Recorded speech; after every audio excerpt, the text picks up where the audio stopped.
जगह छोड़ दी गई उनके बाद भी कि एक और आएगा और वो क्या करेगा, पूरे संसार को मुस्लिम बना देगा, मुसलमान बना देगा। मुसलमान का मतलब क्या है, एक दाढ़ी वाले मुल्ला जी नहीं बना देगा वो। मुसलमान का मतलब है दो शब्दों से बना ये मुसलमान, मुसल्ला प्लस ईमान।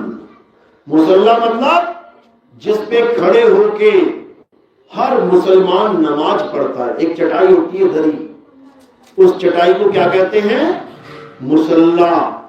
उस पे खड़ा होके नमाज पढ़ेगा। तुम देख लेना बिना मुसल्ले के नमाज तुम्हें जल्दी नहीं मिलेगा, कोई पढ़े तो है ही नहीं उसके पास तो बात अलग है। लेकिन तुम नमाज देख लेना, चाहे वो मस्जिद में पढ़ रहा है, चाहे वो सड़क पे पढ़ रहा है, चाहे वो ट्रेन में पढ़ रहा है, चाहे वो कहीं भी पढ़ रहा है, तुम देखोगे एक चटाई बिछाएगा पहले मुसलमान, उसके बाद उसी चटाई पे सजदा करेगा, नमाज पढ़ेगा। यानी मुसल्ले पे खड़ा होकर और ईमानदार, मुसल ईमान, ऐसा ईमानदार बना देगा वो लोगों को, यानी सत्य का प्रेमी बना देगा। फिर झूठ को लोग किनारा करेंगे और सत्य के साथ जुड़ जाएंगे। ये इमाम मेहदी के बारे में बताया गया। इमाम मेहदी का मतलब क्या होता है, जिसको खुदा स्वयं गाइड करे, यानी खुदा उसको रास्ता दिखाएगा और वो आगे लोगों को रास्ता दिखाएगा। यानी उसका सीधा गुरु कौन होगा, खुदा ही उसका गुरु होगा। बाकी जितने भी गुरु वो करेगा वो केवल नाम मात्र के लिए गुरु होंगे, केवल दुनियादारी के लिए, दिखाने के लिए गुरु होंगे। कबीर साहब ने भी ये वाणी बोली थी, याद करो। कहते हैं जग मर्यादा कारणे गुरु किया रामानंद, अरे शब्द हमारा गुरु है सदा हमारे संग। यानी इंसान को गुरु तो हम केवल इसलिए बना रहे हैं कि एक मर्यादा चलती आ रही है, लेकिन असल में हमारा गुरु कौन है, वो परम पिता परमात्मा ही हमारा गुरु है। वो सदा हमारे संग है। देही गुरु तो आज तुम्हारे साथ है, कल को तुम्हारे खिलाफ खड़ा हो जाए। आज तुम्हारे साथ है, कल को दुनिया छोड़ के चला जाए। तुम कैसे कहोगे कि वो मेरे साथ है हमेशा, नहीं कह सकते। लेकिन परमात्मा एक ऐसा गुरु है जो तुम्हारे साथ सदा सदा अंग संग है। बस तुम इस भेद को जानते हो, इसलिए तुम्हें लगता है कि मैं अकेला हूं। तुम कुएं में भी गिर जाओगे ना, तब भी तुम अकेले नहीं हो वहां पे। वो सदा तुम्हारे संग है, लेकिन तुम्हें इस बात का पता नहीं, इसलिए तुम्हें उसका एहसास नहीं। तो वो गुरु क्या करेगा, वो परमात्मा का भेद बताएगा जो तुम्हारे अंग संग है, उससे दीदार, उसका दीदार करवाएगा, उसका रहस्य समझाएगा और तुम उसको जान पाओगे जिसको आज तक नहीं जान पाए।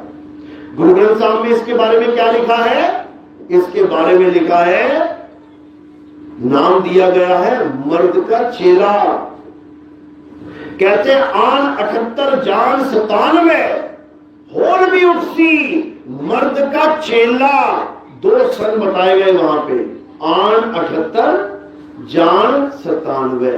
अब इन दोनों सनों का जो गुप्त भेद है ये कोई नहीं जानता, लिखने वाले ने लिख दिया।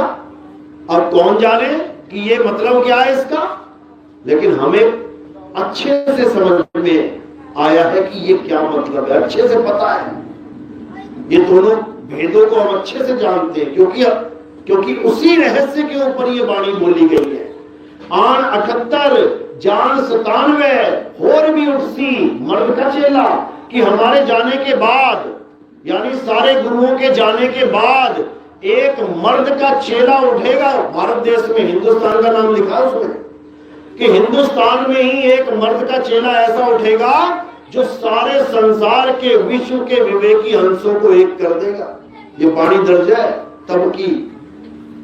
ऐसे ही बाइबल में क्या लिखा है, बाइबल में लिखा है कि जो ईसा मसीह जा चुके हैं, जिनको क्रूस पे चढ़ा दिया गया, मार दिया गया, 3 दिन के बाद वो जिंदा होके सीधे स्वर्ग चले गए।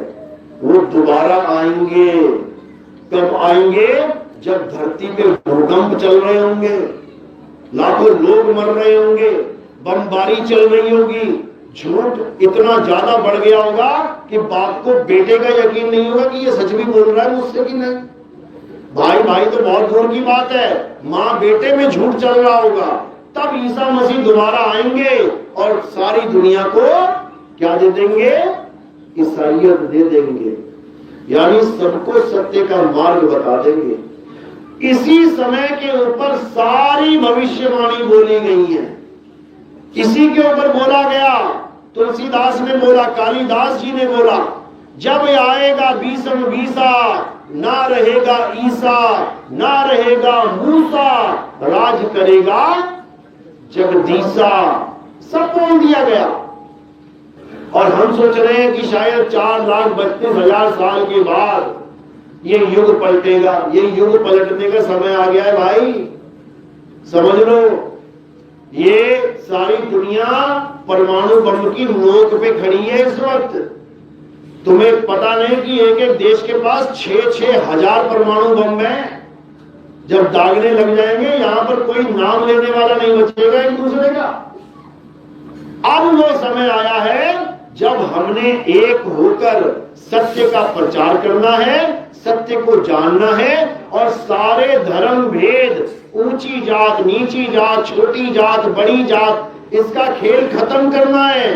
और क्या हो जाना है? सत्य सनातनी हो जाना है।